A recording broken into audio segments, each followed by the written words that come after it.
دار میزنم، من میمونم و سعودم رو جار میزنم، بال میزنم.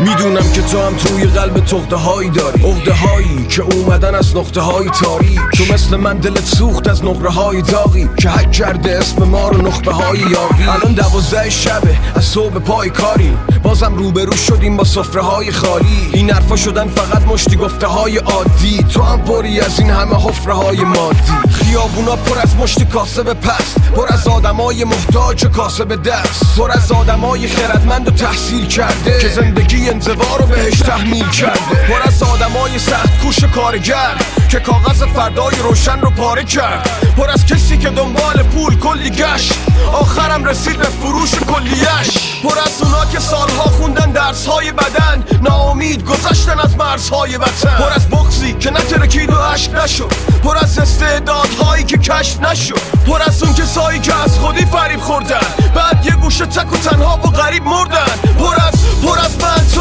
قصه های درد. بگو تو این دست از چی باید استفاده کرد؟ از فریاد همینجا داد میزنم، من میخونم و سکوتم رو دار میزنم، من میمونم و سعودم رو جار میزنم و بال میزنم به اوج قصه ها میپرم. از این به بعد حرف دلم رو فریاد میزنم، من میخونم و سکوتم رو دار میزنم، من میمونم و سعودم رو جار میزنم و بال میزنم به اوج قصه ها میپرم.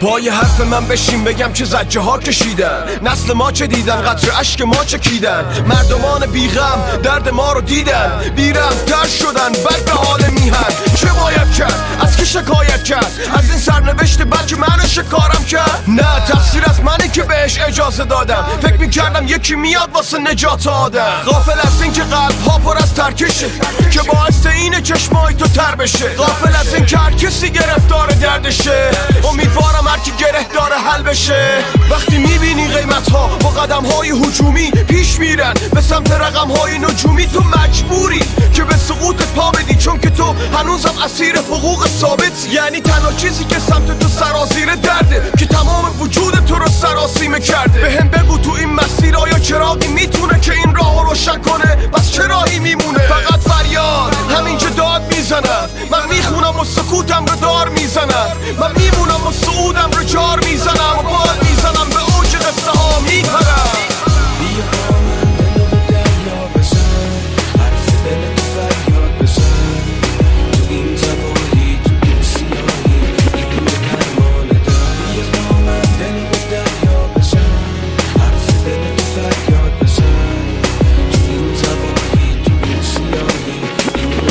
فقط فریاد همینجا داد میزنم، من میخونم و سکوتم رو دار میزنم، من میمونم و سعودم رو جار میزنم و بال میزنم به اوج قصه ها میپرم. از این به بعد حرف دلم رو فریاد میزنم، من میخونم و سکوتم رو دار میزنم، من میمونم و سعودم رو جار میزنم و بال میزنم به اوج قصه ها میپرم. صدامو داری؟ هر لحظه شروع تازه است، هر شروع یه تولد دوباره است.